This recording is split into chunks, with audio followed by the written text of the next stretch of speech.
Barong Landung merupakan salah satu dari sekian jenis kesenian barong di Bali.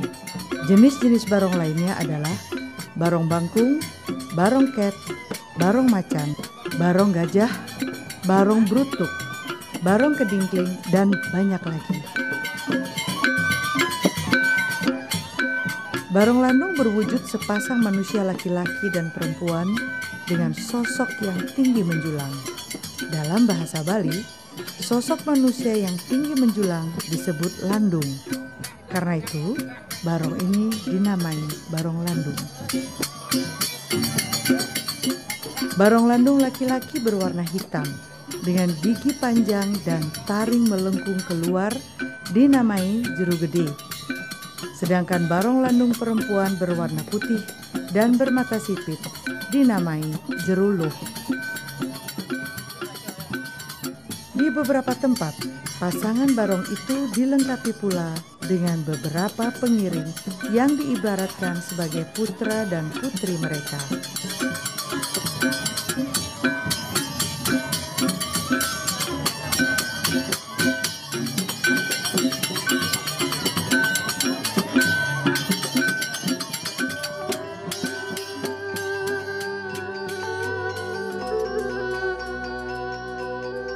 Hampir semua barong landung di Bali disakralkan oleh komunitas-komunitas adat yang menyungsung atau memujanya.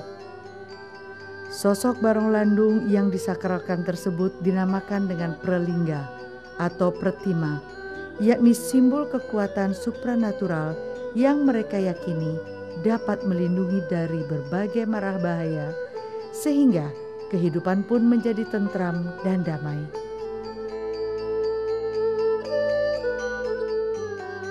Barong-barong itu ditempatkan pada tempat-tempat khusus di dalam pura dan diupacarai secara berkala, setidaknya setiap 210 hari sekali.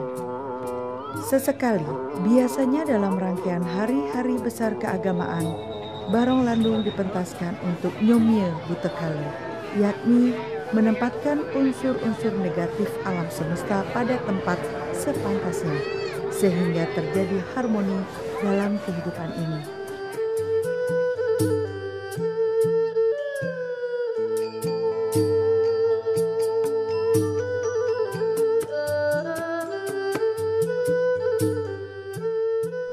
Di Denpasar, terdapat cukup banyak masyarakat adat menyungsung barong landung sebagai pralingga di pura mereka.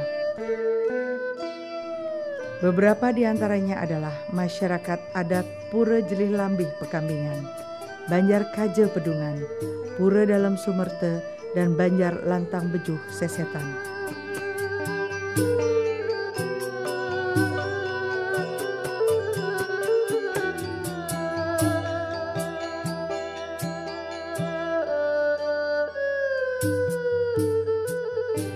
Di tempat-tempat tersebut, barong landung diupacarai secara berkala, setidaknya setiap 210 hari sekali.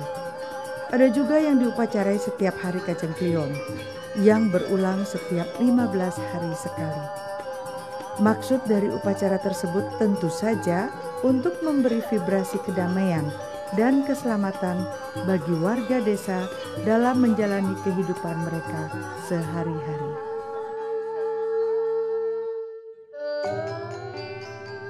Tentang keberadaan barong landung sendiri, ada banyak pandangan mengenai asal-muasalnya. Sebuah pendapat yang kerap dirujuk mengatakan bahwa barong landung diperkirakan lahir sekitar abad ke-13, yakni setelah wafatnya Raja Besar Bali saat itu, Sri Aji Jayapangus.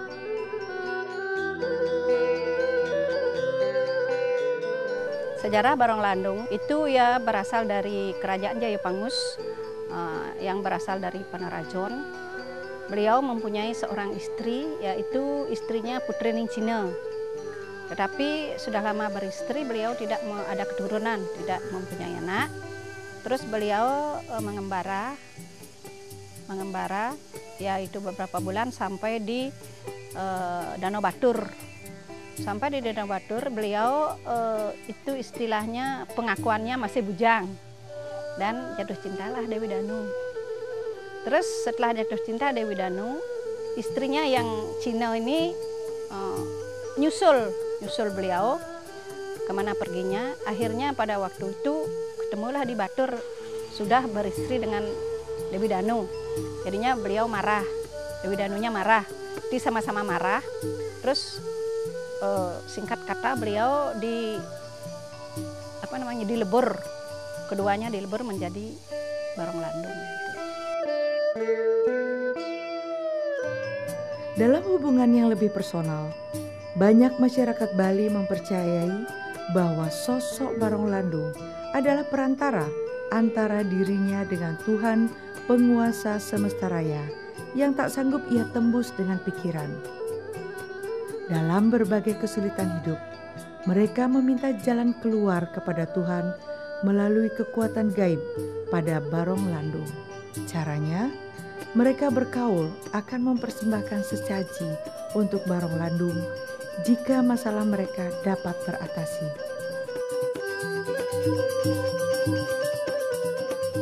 Nyoman Mergangge adalah satu di antara banyak orang Bali yang memasrahkan persoalan peliknya dengan cara berkaul pada Barong Landung. Pas pada saat tiang mesesangi niki, itu anak saya sedang jatuh sakit dengan trombosit itu 34. Itu dia besoknya mau ujian. Karena itulah tiang mesesangi bagaimana beliau memberi tuntunan supaya dia bisa terselamatkan dalam ujian. Sehingga anak tiang niki, anak ketiga niki, bisa mencapai kelulusan yang tercepat. 4 orang kebetulan dari Bali lulus tercepat, sedangkan yang lain-lainnya yang dari Jawa itu masih banyak yang tertinggal selama 6 bulan. Itu sebabnya pada saat mereka pulang, di samping tiang mensyukuri dia sudah kembali sehat, dapat kelulusan juga, tiang merasa kaul itu harus terbayarkan. Inilah tiang menghubungi Dane Juruklian, Dane Bedese, kemudian juga Dane Jerumangku, sehingga memberikan tiang waktu pas pada saat Ide sedang mesolah. Artinya beliau itu sedang mengadakan pertunjukan.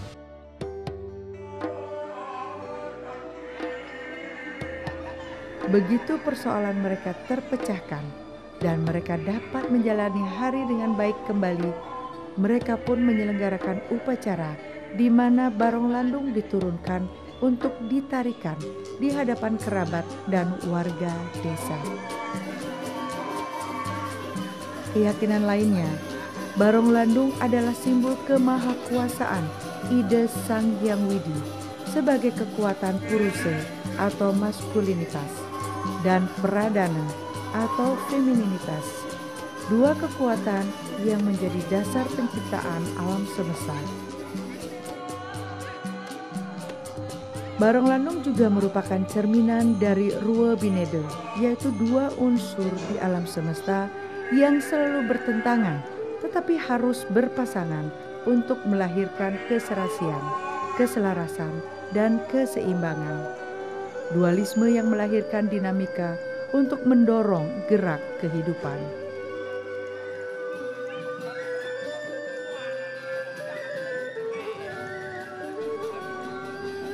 Karena hampir seluruh Barong Landung disakralkan, tak jarang saat Barong Landung ditarikan, beberapa orang mengalami trans yang oleh masyarakat setempat dinamakan kerauhan.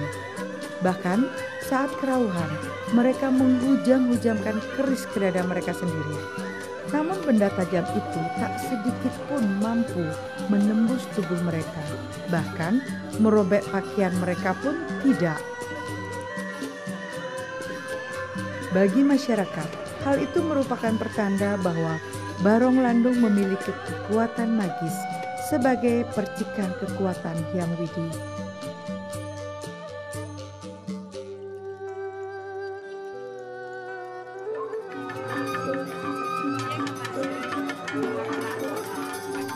Tembang-tembang yang dinyanyikan oleh penari Barong Landung dinamakan sesandaran. Masing-masing seke atau grup Barong Landung memiliki sesandaran yang khas.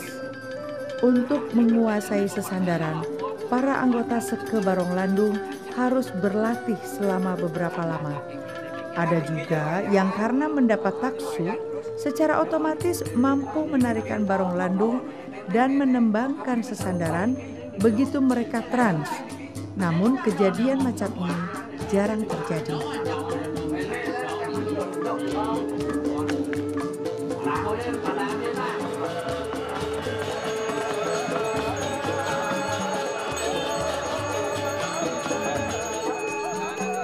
Saat ini karena berbagai hal, orang-orang yang menguasai sesandaran dan mahir menarikan Barong Landung tergolong langka. Hal ini disebabkan karena jenis kesenian ini sudah tidak populer lagi di masyarakat.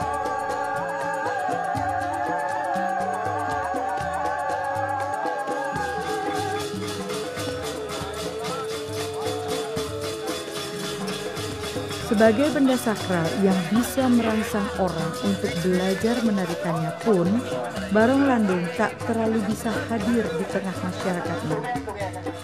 Ada masa di mana barong itu harus dipunggal dan akan dirakit kembali saat ada pewisik gaib yang datang.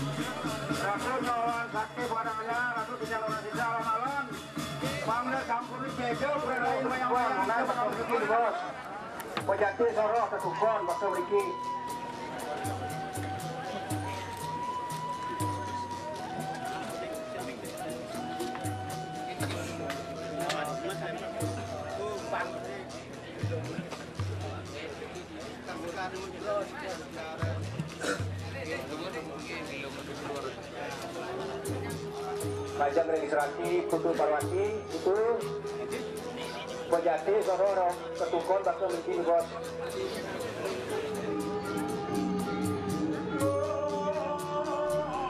Begitulah, meski mengandung makna yang dalam, kesenian Barong Landung kini tersisih oleh deru perubahan zaman. Beruntung ia masih ditempatkan sebagai benda sakral yang diyakini dapat memberi tuah bagi orang-orang yang berkaul. Dengan begitu, sekali waktu barong-barong tersebut dipentaskan dalam versinya yang utuh menyeluruh.